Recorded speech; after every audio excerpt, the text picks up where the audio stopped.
this airplane called? This is a CH-750 STOL aircraft made by Zenith Aircraft. Now this has been around for a long time now. Yeah, the original design was a 701. It was started in the mid-80s out of Canada, and then it's developed into the 750, which is a little bit bigger, same type of airplane. Now, this airplane is all metal construction, is it not? It's all aluminum. It's made out of 6061 T6, and it's quite easy to build. It's all done with pulled rivets, and it's factory developed kit, and it's all completely formed, and you're basically putting it together. Now, when somebody gets a kit like this, what type of equipment are they going to need to build?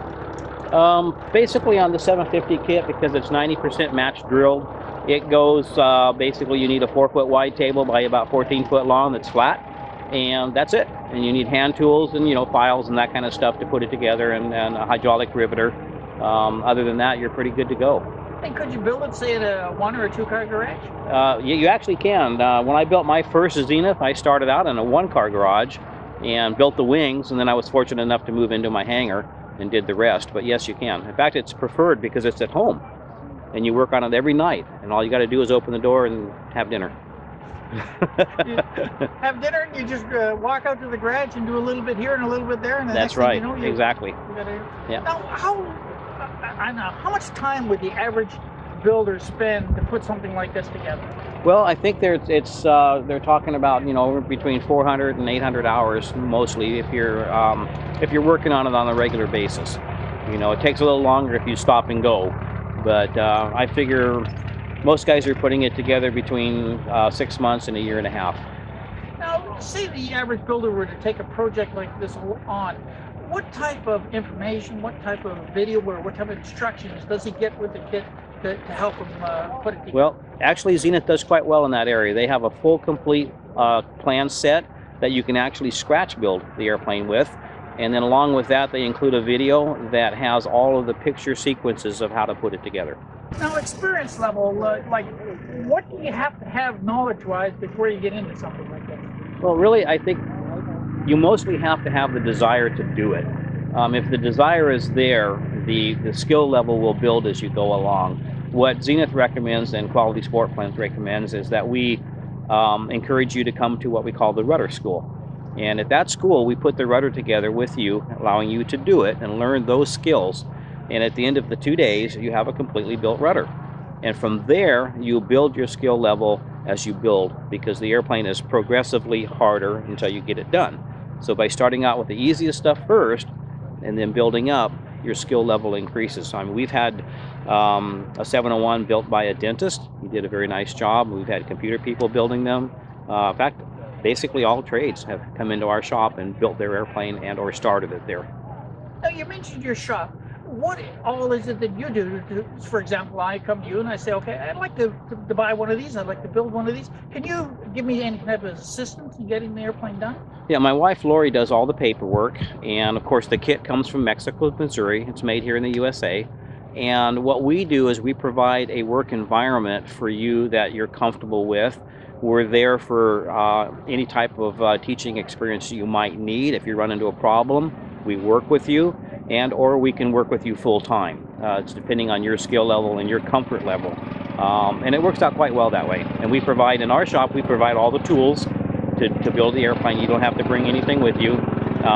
Just show up and we start working. I guess that would be called a Builder's Assist program? Yeah, we do a Builder's Assist program. I work with my customers, and then I have 3 other people that are gentlemen that come in that are EA members that have built airplanes, and they work directly with you. So we don't actually have any employees. What we do is we have them come in, hire out to you directly to help you in any area that you might need. Now, this is the 750?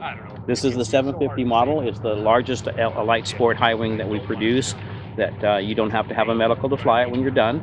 And then the next step, of course, is our 801, which is a 4-place, much bigger airplane. And we still have our 701, which is quite popular. Now, when we look at the 750, what category is that coming out in? Is it a ready-to-fly airplane, or is it experimental amateur built? How is it registered? Right now, it's experimental amateur built, and that's basically what you're going to be doing when you get done. You'll register it as an amateur built aircraft. Now, when you finish one of these airplanes off, what are you normally powering them? Well, that's the good thing about Zenith. We have the capabilities of putting a number of different motors on these aircraft. For instance, the one I have right here has got a Jabiru 3300 underneath it. It's a 6-cylinder made in Australia motor, 120 horsepower, flies the airplane excellently. You could also use, if you want basic airplanes, a Continental O200, O235. They've got some customers that are putting Corvair motors on them. So there's a number of different airplane motors that you can actually install in this kit. And say we were to go with the engine that you have in here. Now this is a 6-cylinder, I think it's 130 horsepower? 120. 120 horsepower. What kind of performance are you going to get out of that airplane for flying, for cruise, for stall, that kind of thing? It's kind of difficult because the airplane performs so well in different areas. At sea level where I'm at in Cloverdale, I can get the airplane off the ground with myself in it and full fuel in about 120 feet. And it'll climb out with single person at about 1,200 feet a minute, which is pretty good. Stall speed, the recorded stall speed is around 32 to 34. Depending on power, application, you can get it slower.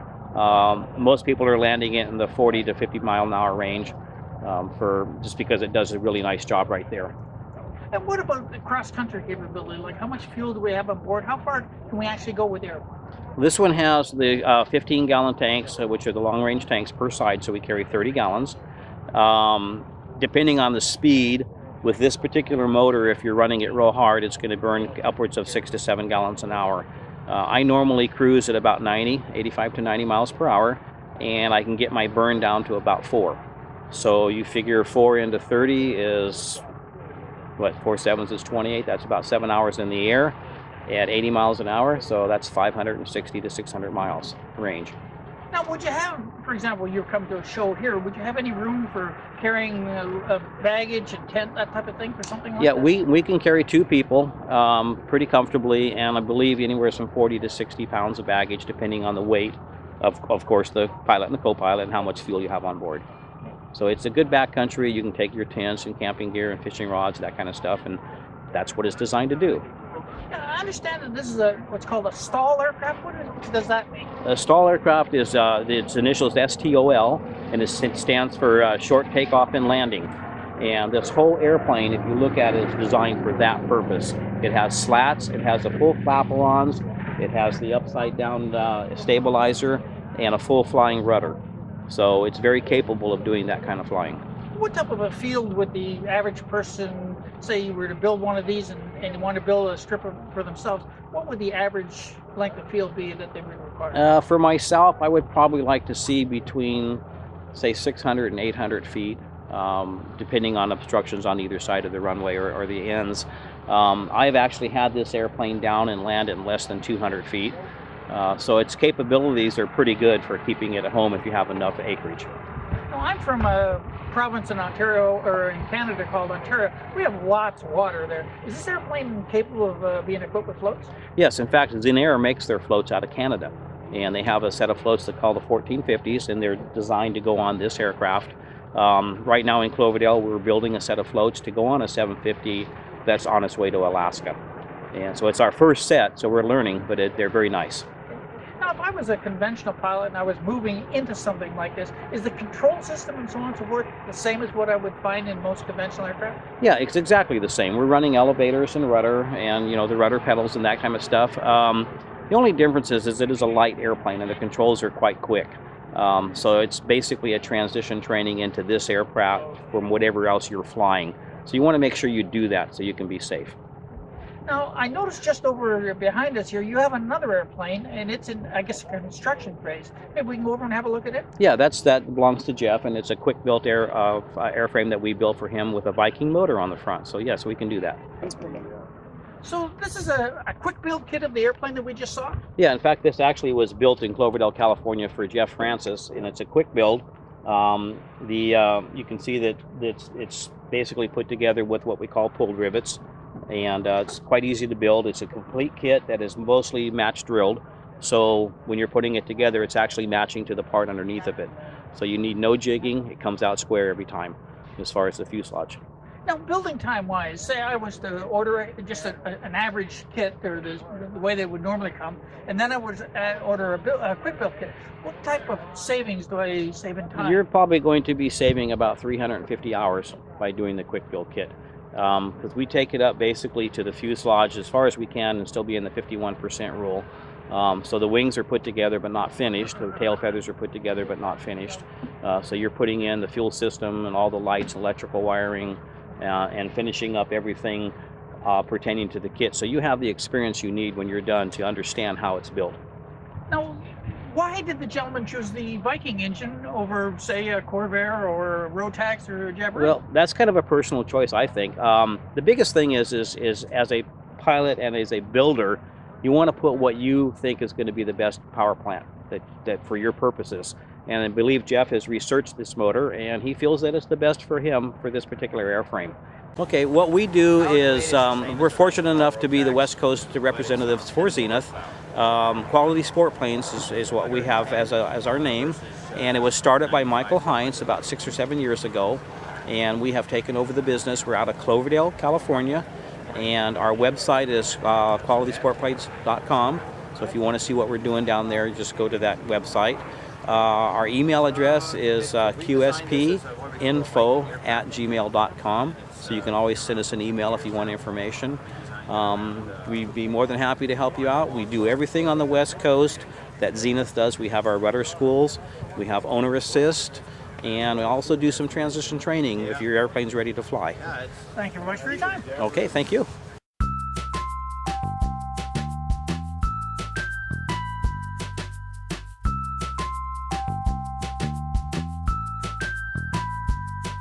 The Copperstate Fly-in has been bringing aviation enthusiasts in the southwest U.S. together since 1973. This year we are again thrilled to be hosting the Copperstate Fly-in at the Buckeye Municipal Airport, KBXK, in conjunction with the Buckeye Air Fair. The dates for the fly-in are February 6 to 9, 2020. We anticipate that the 2020 Copperstate Fly-in will break all of our previous attendance records. Admission and parking to the 2020 Copperstate Fly-in and Buckeye Airfair are free, including the 2-hour air shows on Saturday and Sunday.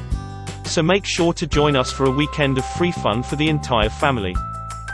See light sport aircraft, experimental aircraft, ultralights, vintage and military aircraft, as well as action-packed demonstrations. Visit the many educational forums, aircraft displays, youth activities, or one of the over 100 vendors. Copperstate Fly-in Inc. is a volunteer-run, non-profit organization dedicated to promoting recreational and general aviation through events, scholarships, and public education. Proceeds from the Copperstate Fly-in help support scholarship programs for youth seeking careers in the aerospace industry. Copperstate is the largest fly-in of its type in the western United States and the 4th largest fly-in in the U.S. We look forward to seeing you, February 6 to 9, 2020, at the Buckeye Municipal Airport, 3000 South Palo Verde Road, Buckeye, Arizona.